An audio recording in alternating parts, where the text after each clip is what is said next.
Iya, debat perdana calon presiden 2024 menjadi perbincangan hangat di media sosial. Beragam komentar warganet dari dukungan, sindiran, sampai celetukan kocak beredar di jagat maya.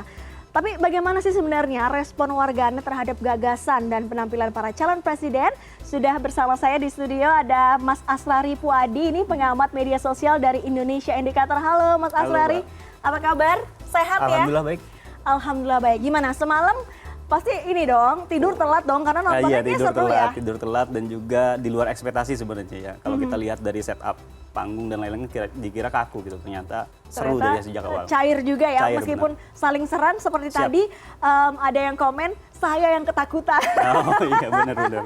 Nah kali ini Mas Asrari ini punya data-data, kita akan coba lihat ya data-data yang dibawa oleh Mas Asrari. Tapi Mas, sebelum kita melihat data-datanya yang komprehensif, data-data soal seperti apa warganet merespon debat perdana kemarin malam, kalau saya boleh tanya, man of the match di debat kali ini, menurut warganet siapa Mas Asrari?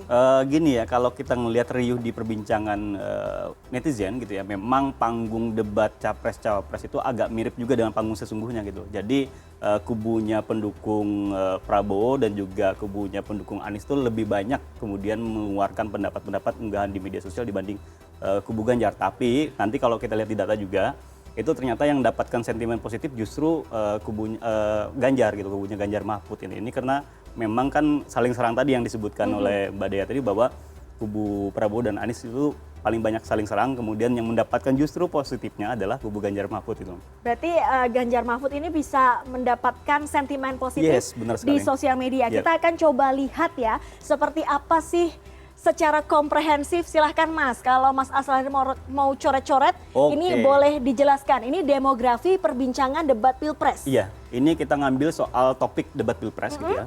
Dari per malam tadi sebelum 1 jam sebelum mulai, itu jam 6 sore, kemudian juga sampai selesai, sampai jam 11 malam hari. Jadi memang masih sangat aktif juga sampai tengah malam perbincangan. Jadi kalau kita lihat dari segi gender, itu laki-laki 78%, memang selama riset kita berlangsung terkait dengan pemilu, terutama dari pemilu-pemilu sebelumnya, memang lebih banyak memang gender itu laki-laki yang membahas gitu loh. Walau memang kita juga pengen sebenarnya mendengarkan banyak unggahan-unggahan dari kaum perempuan sebenarnya, karena memang isu-isu perempuan kan kurang banyak keluar di politik gitu ya. Iya. Kalau boleh saya tanya, ini diambil dari berapa sosmed Mas? Oh, ini 5 platform media sosial. 5 platform ya, kita tulis Bener. dulu. 5 platform medsos.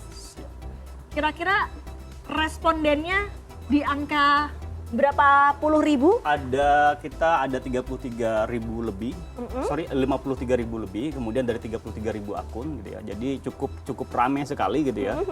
Bahkan kita nggak expect bahwa ternyata kalau sebelumnya kan perbincangan itu terkait dengan format ya. Format debat capres, banyak orang kemudian juga menyayangkan perubahan-perubahan format debat capres-cawapres, kemudian juga ada yang menyaksikan bahwa debat ini akan berjalan rame gitu. Ternyata sejak awal justru di luar ekspektasi, jadi rame sejak awal, kemudian juga banyak saling sindir, saling serang gitu ya. Nah ini usianya Mas, coba Mas, ini 38% cukup besar juga. Iya, cukup besar, dan ini memang generasi milenial itu lebih banyak melek ya terkait dengan isu perbincangan pemilu dibanding generasi Z gitu ya. Dan ini memang mereka bahkan kalau di kelompok ini itu sampai bikin satu skor-skor gitu Mbak. Jadi paslon mana yang kemudian punya skor yang komplit ya, dari segi cara menjawab, kemudian responsif dan lain-lain gitu. Jadi seperti voting gitu ya? Seperti voting, dan mungkin juga jadi panelis sendiri gitu ya.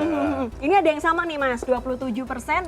Nah ya benar, nah ini memang angkanya ya seperti itu Mbak. Jadi dari 5 platform kemudian kita kumpulkan, itu ada angkanya seperti ini, 27%, 22-30, kemudian 41-55. Nah ini artinya sebaran dari demografi memang tidak hanya dari kaum muda gitu ya, yang menjadi pemilih besar nanti di pemilu 2024, tapi juga dari teman-teman atau baby boomers gitu ya, kali gitu ya, itu juga ternyata cukup aktif juga nonton sampai malam-malam gitu ya. Selesai ya, ini ada yang 0%. Lebih dari 55 tahun. Nah, Artinya ini mungkin nonton di televisi ya? nonton di televisi tapi tidak mengungkapkan responnya di media sosial gitu ya. Baik, itu dia ya demografinya laki-laki lebih banyak dan dari Benar. sebaran usianya ini ada yang 38%, Benar. ini 31 sampai 40 tahun. Berikutnya kita akan coba lihat next, ini dia Mas, boleh dijelaskan Nah. nggak apa sih artinya expose dan juga engagement Oke, dalam konteks ini? Ya, kalau expose itu adalah banyak jumlah postingan. Jadi setiap satu orang ngeposting, nah itu namanya expose. Kalau engagement ini adalah jumlah reaksi atau respon netizen terhadap satu unggahan. Jadi itu ada share, ada like, ada komen dan lain-lain. Itu namanya engagement. Nah, kalau kita lihat ini dari sisi expose yang merah gitu ya. Ini yang merah Prabowo dan Anies ini cukup selisihnya cukup tipis gitu ya. Ini yang saya bilang tadi bahwa panggung debat capres-cawapres yang ada di KPU itu juga terrepresentasi di media sosial gitu. Jadi antara kubu Prabowo dan kubu Anies itu memang saling dalam tanda kutip ya saling serang ya. Sementara kubu Ganjar cenderung main aman dan kita lihat engagementnya juga besar sekali Mbak. Ya. Selisihnya hanya ya ratusan ribu lah ya. Kemudian Ganjar yang paling kecil. Nah artinya memang sekali lagi saya bilang bahwa panggung yang ada di KPU itu juga rame di media sosial dan itu perdebatan antara Prabowo dan Anies itu juga dimainkan oleh kalau kita bilang saling war lah ya gitu ya. Gitu. Nah ini tapi Ganjar yang tadi Anda sebut man of the match dari Yes. debat, tapi malah engagementnya ini Cukup paling kecil ya? Iya. Karena itu tadi Mbak, Ganjar mengambil posisi di tengah gitu ya. Jadi lebih banyak orang tuh menganggap Ganjar kemudian mengambil posisi di tengah, tidak kemudian ikut campur di antara kubu Prabowo dan Anies yang saling serang gitu ya. Jadi saling memang serang ya. kenapa engagementnya agak lebih kecil ya karena memang kontroversinya justru ada di dua paslon ini gitu kan yang ramai dibahas gitu ya. Baik, kita akan coba lihat ya kalau dari expose dan engagementnya memang Bener. Anies dan juga Prabowo ini Unggul. unggul ya. Ya. Berikutnya, coba kita lihat. Ini dia sentimennya, ini yang paling ditunggu-tunggu nih, Nah, Mas. ini, Positif, netral, yes. negatif. Silahkan. Oke, ini yang saya bilang tadi bahwa walaupun expose Ganjar itu kecil, tapi memang sentimen positifnya lebih besar dibanding dua capres lainnya gitu ya. Nah ini tadi yang saya bilang bahwa akibat saling serang Prabowo dan Anies itu kemudian menimbulkan satu sentimen positif justru ke Ganjar gitu. Karena Ganjar tadi yang saya bilang banyak di framing kemudian mengambil posisi di tengah, lebih banyak pada kemudian sampai bilang tidak mau ikut campur nih lagi rame saling membuka buku lama gitu ya. Ganjar mengambil di tengah, kemudian juga kalau kita lihat juga banyak yang unik-unik ya. Kemudian saat Ganjar masuk misalnya memakai baju satset itu kan identitas baru yang selama ini orang tahu ya bajunya garis-garis hitam putih, kemudian baju hitam, kemudian ada baju baru lagi dengan tulisan satset. Nah itu kan juga mendapat respon positif gitu ya dan serasi kan dengan Mahfud ya, tas-tas gitu kan. Nah itu yang mendapatkan sentimen positif. Tapi yang pasti tadi yang saya bilang adalah akibat dari saling serang kubu Prabowo dan Anies tadi yang ramai di media sosial, maka sentimen positif itu lebih banyak mengarah kepada kubu Ganjar gitu. Mas Baik. Ganjar ya. Jadi Ganjar ini sentimen positifnya juara 1, kemudian Anies juara 2, Yes. dan Prabowo Subianto juara 3. Padahal kalau lihat dari respondennya ini paling banyak itu usianya 31 sampai 40. Artinya kalau Anda melihat bagaimana penampilan Prabowo di debat kemarin kan lebih santai, lebih bener. seperti yang diungkapkan Bener. lebih jenaka. Ternyata Iya. nggak kemakan ya kalau dari riset Anda. Oh iya, walaupun itu tidak kemakan, tapi debat riang gembira itu menjadi salah satu narasi yang paling banyak dimunculkan oleh para pendukung Prabowo gitu. Walaupun kemudian kalau kita lihat ya sepanjang debat Prabowo terus dipancing, tapi kan tidak dalam tanda kutip ya se-ekspresif di pilpres sebelumnya gitu. Justru Prabowo terlihat makin santai, makin bisa bercanda gitu ya. Sampai bilang Mas Anies. Nah itu kan salah satu jurus Prabowo lah ya untuk menenangkan diskusi itu gitu ya. Nah itu. Baik, ini dia kita sudah urutkan ya. Benar. Seperti tadi dan Prabowo memang di riset ini sentimen analitik capres ini Prabowo paling rendah ya. Mendapat respon positifnya paling rendah, Paling rendah. 35%. Kita next akan lihat, ya ini dia, Nah. emotion, analitik, capres. Silahkan Mas. Ini sebenarnya juga berkaitan dengan sentimen tadi gitu ya, di mana sekali lagi Ganjar dengan posisinya yang bermain di tengah artinya tidak mau ikut campur dengan pergolakan yang terjadi di kubu Prabowo dan Anies, itu justru mendapatkan emotion trust atau emotion percaya ini lebih banyak dibanding paslon lainnya, terutama di mana kalau kita lihat Ganjar seringkali mengungkapkan kinerja-kinerja yang dia lakukan selama di Jawa Tengah gitu ya. Salah satunya yang saat Prabowo menanya soal tani, kemudian dia bilang soal kartu tani, soal pupuk dan lain-lain gitu ya. Nah itu yang mendapatkan apresiasi publik lah dan membuat publik percaya. Bahkan di anticipation-nya juga cukup besar. Ini netizen menganggap bahwa Ganjar di debat pertama itu performnya luar biasa dan banyak yang menantikan di debat-debat selanjutnya gitu. Ini agak menarik Mbak, karena survei-survei terakhir kan justru Ganjar tuh mengalami penurunan gitu Ya, kan ya. paling bawah bahkan ya, sempat di beberapa survei ya. Intinya trennya menurun Trennya kan gitu menurun. ya. Nah, di sini agak berkebalikan, ini jadi sisi positif lah ya. Yang mungkin nanti akan berpengaruh kepada, kalau kita lihat survei-survei terakhir kan ada angka di 30%-an yang undecided voter gitu ya.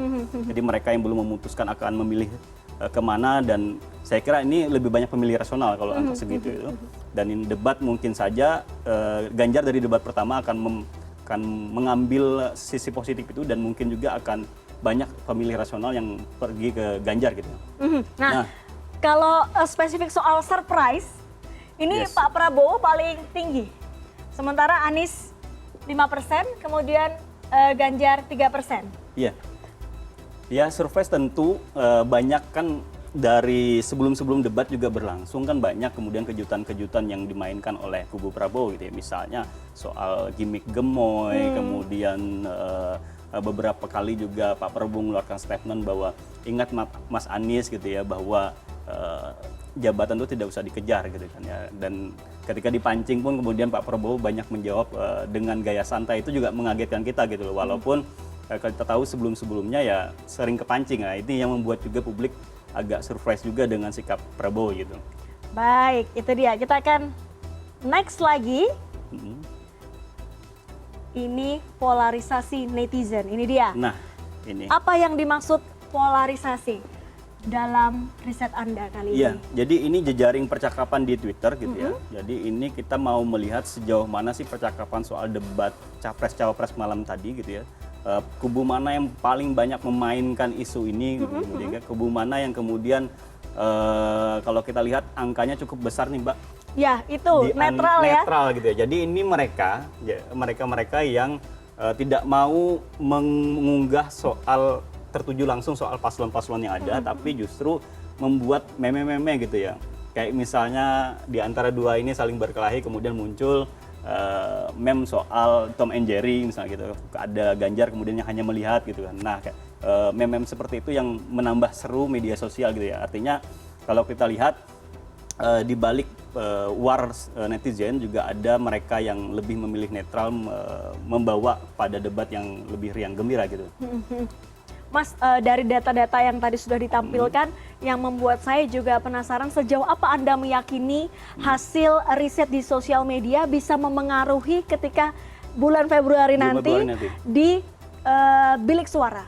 Ya, kami sangat meyakini karena gini ya, kita berkaca pada Pilpres sebelumnya, keterpilihan Jokowi itu kan salah satunya karena media sosial ya. Jadi orang mengenal Jokowi itu kan salah satunya lewat media sosial, dan kami sangat yakin apalagi dengan pemilih muda di tahun depan itu ada sekitar 50% lebih, itu media sosial akan sangat powerful untuk memberikan satu ketertarikan bagi para pemilih untuk masuk ke bilik suara dan memilih para paslonnya masing-masing gitu. Walaupun sekali lagi isu gimmick politik itu menjadi salah satu komoditas isu yang paling ramai dibincangkan, tapi kami juga kaget debat Capres-Cawapres itu menjadi salah satu isu sepekan yang justru lebih tinggi daripada gimmick politik gitu loh. Saat debat ini keluar, artinya memang kebutuhan netizen terkait substansial demokrasi, adu gagasan itu juga lebih besar daripada gimmick politik loh. Artinya di 2023 ini cukup berbeda dibandingkan pemilu sebelumnya ya? Yap. Oke, itu. Baik, terima kasih Mas Asrari sudah memberikan data-datanya, menjelaskan kepada kita bagaimana sih sentimen warganet ketika melihat debat Capres 2024. Tentunya ini bisa menjadi referensi seperti apa netizen kita ya. Makasih Mas Asrari dari Indonesia Indikator sudah bergabung bersama kami. Oke.